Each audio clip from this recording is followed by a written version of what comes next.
We just saw The Drop, and on this show I take my friend, we go see a movie. We have a movie review in the car. Movie review is spoiler free, and then we have kind of a discussion. The discussion potentially gets into spoilers, so if you're on the fence and trying to decide if you want to see this movie or not, watch the first half. If you've already seen it or just want to know everything that we thought and don't care about spoilers, watch the whole thing. The Drop is not a bad movie. It is a kind of a crime drama suspense type style movie. It's one of the last movies with James Gandolfini in it,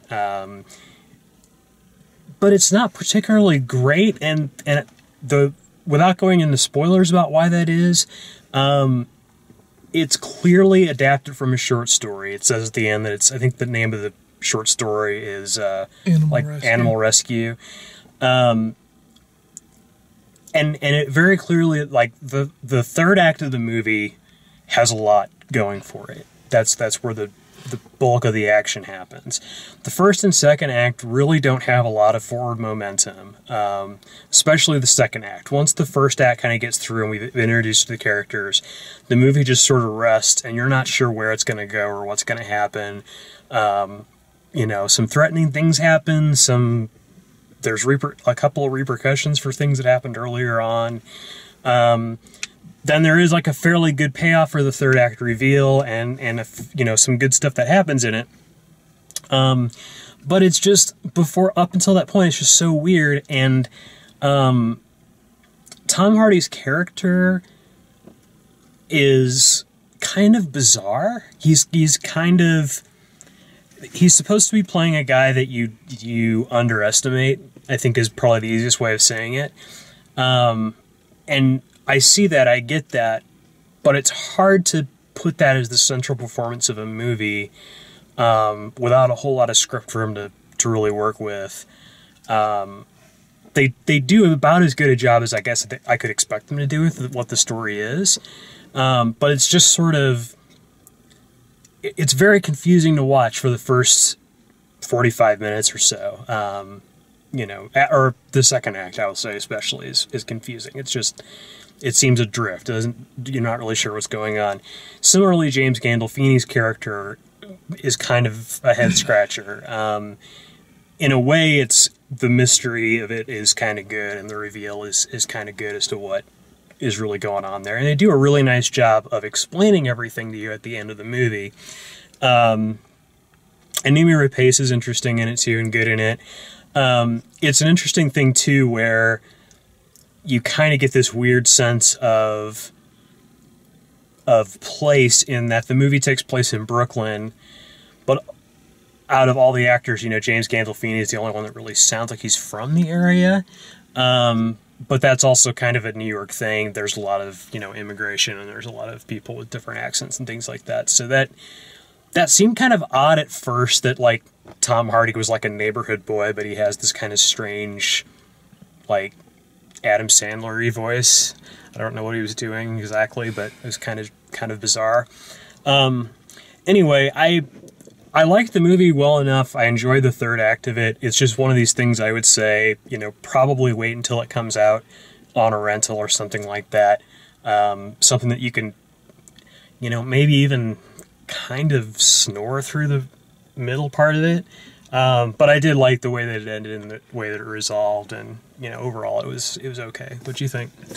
It was an enjoyable movie. The first half, no, not even that. The first 3/4 of the movie, no plot. Yeah, none. It's very confusing. You have no idea what's going on literally until the very end, and then you're like, oh yeah, well that makes sense. Yeah. It was very confusing. And James Gandolfini, I don't know if you picked up on it, but he was very limited in his movements, and it was very clear that there was something wrong with him, and he was kind of off to the side because of it. Noomi Rapace was very strange in it. And Tom Hardy's character was incredibly strange, but I kind of got used to Tom Hardy's character being strange. There was no real development to some of the plot lines that popped up. Yeah. Like, they were tossed out there and then completely forgotten about. But, you know, Tom Hardy, always a good performance. You know, as strange as this character was, the performance, you got a real sense of something not quite right with his character. And you never really get a sense of where that's going to go. Yeah, would you recommend it? I would, but not. I don't think I'd recommend going and seeing it in theater. No, definitely not. So when it hits a red box, yeah. So starting to talk a little bit more, you know, getting into spoiler territory and talking more about some of the stuff that goes on. I mean, really the first half, or, you know, first two acts of the movie, really the only momentum is you've got the dog that they find in Noomi Rapace's trash, and Tom Hardy's character ends up rescuing it, and she kind of helps him out with it because she knows how to take care of dogs and he doesn't. And they're sort of like bonding over the dog, and not necessarily like becoming a couple, but they are sort of like sharing custody of this dog. And there's this crazy guy who turns out to be her ex-boyfriend, and it turns out to be the guy that beat up the dog.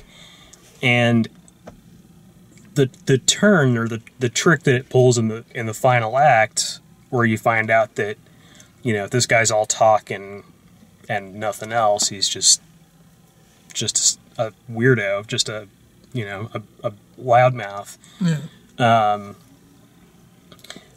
Like that part of it's interesting. That part of it kind of rings true. And if you think about it, I mean, the ending, like, is kind of strange, because as scared as she was of the crazy guy, she's not as afraid of Tom Hardy, who is like quiet and nice, but is actually a cold-blooded killer. Yeah, I love that they left the ending very ambiguous. You know, you hear her footsteps, but you hear her walking back, but you don't know what she went in and got. She said she was going in to get her coat. She's wearing a coat. So did she go in? No, she just had like a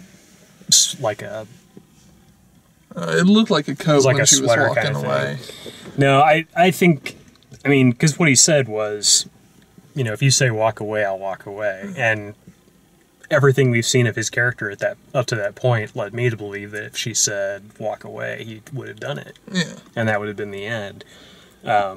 No, I think she liked him, and I think she's damaged too, right? She has problems too. You talked about how weird she was. Well, there's a couple of the problems I had with the movie. One, let's talk about her character for a second. Sure. She, at the very first, when you meet her, she is clearly scared and a shut-in.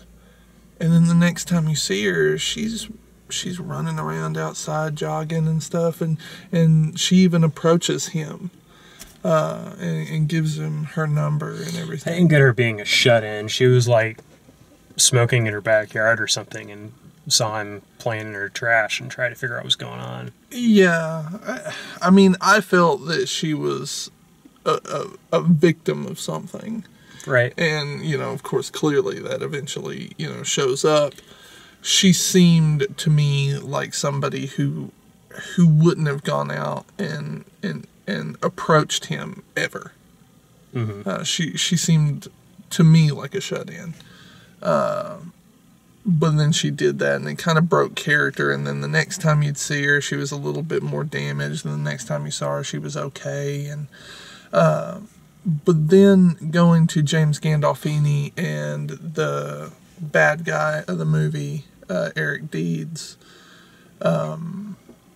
he approaches Eric Deeds in the bar to get him to rob the store, and he's talking to him like, you're the one that killed, you know, Richie Whelan. Yeah. Well, at the very end, you find out that Tom Hardy killed Richie Whelan for James Gandolfini's character. So why would James Gandolfini hire this dude thinking that he's going to intimidate somebody because he killed Richie Whelan when he knows damn well Tom Hardy killed Richie Whelan. That didn't make sense to me. Yeah, I think he was trying to put him up to it and, like, telling him that he wanted him into it because he was like tricking him into thinking that he also believed that Eric Deeds was the killer. He was manipulating Eric Deeds. Well, I know he was manipulating Eric Deeds, but there's no way, if he knew Tom Hardy's character was a vicious killer, which he is. Right. You know, didn't even blink. And he knows that this guy is pissing him off. Mm-hmm. Why would you hire this guy? Especially when you know this guy is claiming responsibility for something Tom Hardy's character did. Well, yeah, I don't know. I couldn't tell you whether James Gandolfini, like, I'd have to think about it because I don't know what his motivation was to get Deeds killed. Well, he was planning on killing Deeds. He lined his trunk with plastic. I don't know if his plan was to get him killed by Tom Hardy, or if his plan was to rob the place and take off for somewhere, or if his plan was something that they had told him that if you do these things, then we'll execute you and, you know, you'll get your life insurance or whatever to give to your sister. Or, yeah, it was really strange. because it seemed like he knew it was coming when the execution came. Oh, well, he clearly knew. He had made it earlier that the guy who shot him, he was like, that guy's following me. I know he's following me. And I really liked the scene where James Gandolfini calls Eric Deeds to see if, you know, what's going on, what's taking him so long. And nobody says anything. And Tom Hardy picks up the phone and they just sit there in silence and the camera cuts back between the two. I thought that scene was incredibly powerful. Yeah, I mean, the last act of the movie is really solid. It's hard to say, like, how they could have made it better, apart from saying they could have made it shorter, you know, apart from saying... This one was a really hard one to discuss because everything about the movie revolves around the reveal at the end. Without... Everything interesting, anyway. Yeah. Because everything else is just... They're walking We're taking care of a dog. Yeah, they're walking a dog. He's We're cleaning his apartment. Shoveling snow. Like, yeah. Okay. Yeah, it was very strange. But if you're a big fan of, you know, 70s and 80s mob movies, I think you'll like it. Yeah, I mean, I think it's enjoyable enough. Anyway, that's our review of The Drop. If you like the way we do these, please like the video. And check out the written and video reviews of all the movies and all the different crazy stuff we do at DaleMaxfield.com. Thanks for watching.